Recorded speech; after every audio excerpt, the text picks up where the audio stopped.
So,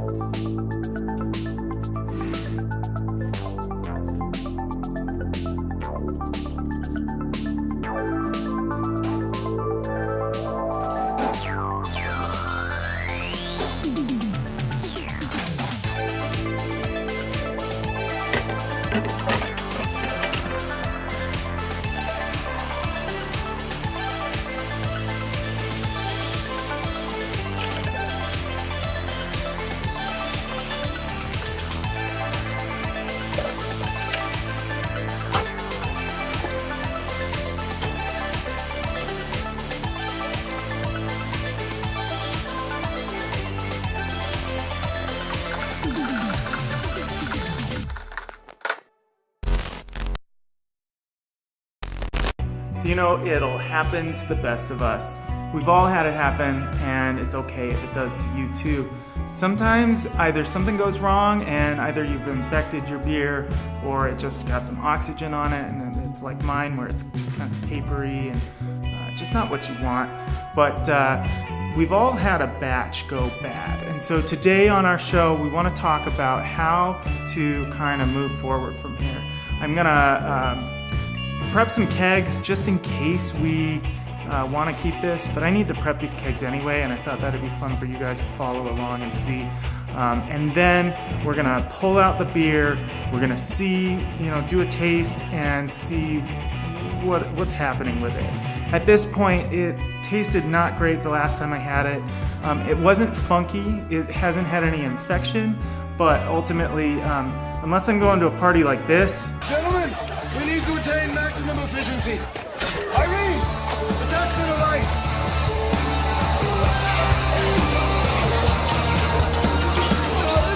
What is that thing? I just, unless that happens, I'm not gonna be wanting to serve this beer to my friends.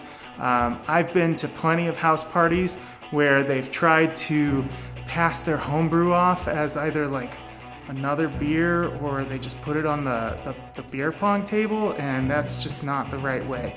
Unfortunately, it costs some money to make mistakes, but I'm gonna be dumping my beer if it's that bad. I'm not gonna try and pass this off on anyone. So if we do decide to keg it, that might be a cool experiment to see what putting some gas on it, seeing how the CO2 can kind of maybe change the flavor character a little, but still, stale beer. So we'll have to see what we do. We'll have to see where we come out on this one. But today here on The Mash, I'm taking you guys along for the ride. Let's go have some fun, and I'll see you on the other side. So I got my SS Keg Wassher here. This thing is awesome. I'll tell you what, it's definitely worth thinking about if you have a bunch of kegs like me. Now, I think if my memory serves correctly, they come with a ball lock end on them, and I actually use pin locks, so I had to switch these ends out. But I had some in the brewery stock, so that was okay. But basically, what this guy does is it's got a pump here on the bottom, and they've built the size to fit straight into a bucket. So that's what makes this so cool. I pulled out that bucket, you saw me fill it up in the intro where it says sanitizer on it. I have a bucket for each step of my phases. So I have a bucket to do my rinse and my sanitizer and my caustic cleaner. So when I clean, I use something like PBW, and that's a great cleaner just to get the kind of organic materials, any of your gross residue, anything that's really stuck, you're gonna clean it with that. So people often think that sanitizing means clean, and it doesn't. Actually, what that means is that you've taken the last step of the cleaning process and you're trying to sanitize the surface. You're trying to take off any microbes or any infectious materials that might get into your beer. But you can only sanitize as well as you clean. So a lot of people are like, well, I rinsed it and isn't that good enough? And then I put some Star San on it. Well, it's really not. It's not good enough, because if you have a bunch of gook and like gross residue in there, your microbes, all those germs are gonna have places to hide. They're gonna have places to grow and fester. And so when you sanitize, maybe you sanitize the surface around that material where you didn't clean, but you could still have kind of a cropping of your gross stuff still on the surface of whatever material we're talking about. So with kegs, it's especially important because there's all these nooks and crannies. And I told you when I was cleaning these before to do it in my bathtub. And man, that was so hard because you want to heat up your water for the PBW, and then you're working with hot water and you're shaking like 5-10 gallons of stuff. I guess not 10 gallons because they're 5-gallon kegs, but you're shaking it over and over. If you have 5 or 7 kegs to do, you're really working your butt off to get them to clean. So that's where one of these little guys comes in, because I can run less water. That's one of my favorite things.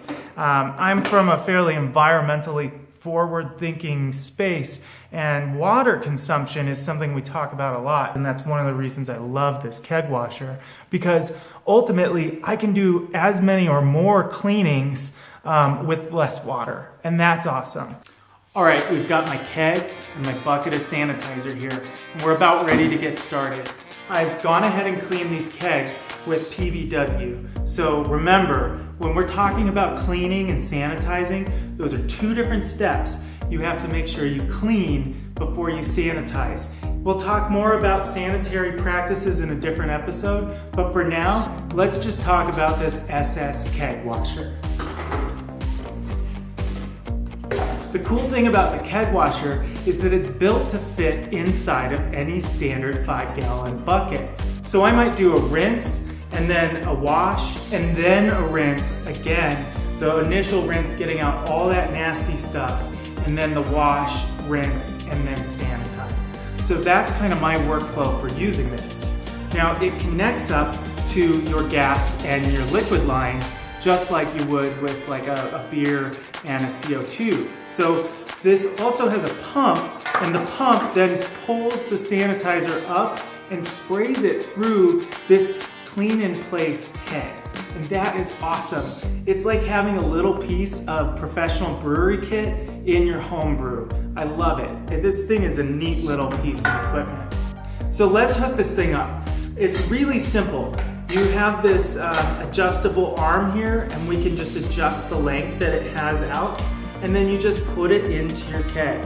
I go spinning ball head first, and then you just work your 2 blue arms over, and then it sits just like it was a lid.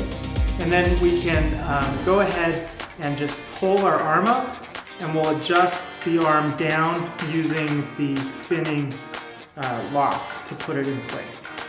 Now, one tip that I always like to remember is when I'm hooking up my liquid lines and my gas lines, I want to spin them inwards. So let me get this plugged in. Right now, we want to just make sure that it spins freely inwards so that we don't kink these hoses when we put it in the bucket. So it looks like I'm all set up, and it's looking pretty good. We just then tip it over upside down and plug her into the bucket. So then we just plug it in and turn it on.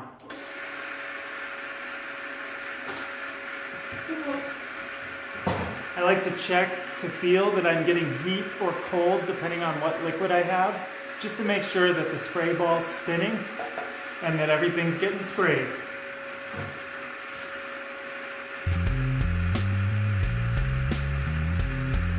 Now we should just leave this sit for 5 to 10 minutes while it's running, and it should be good to go, and we'll just let that bad boy do its job.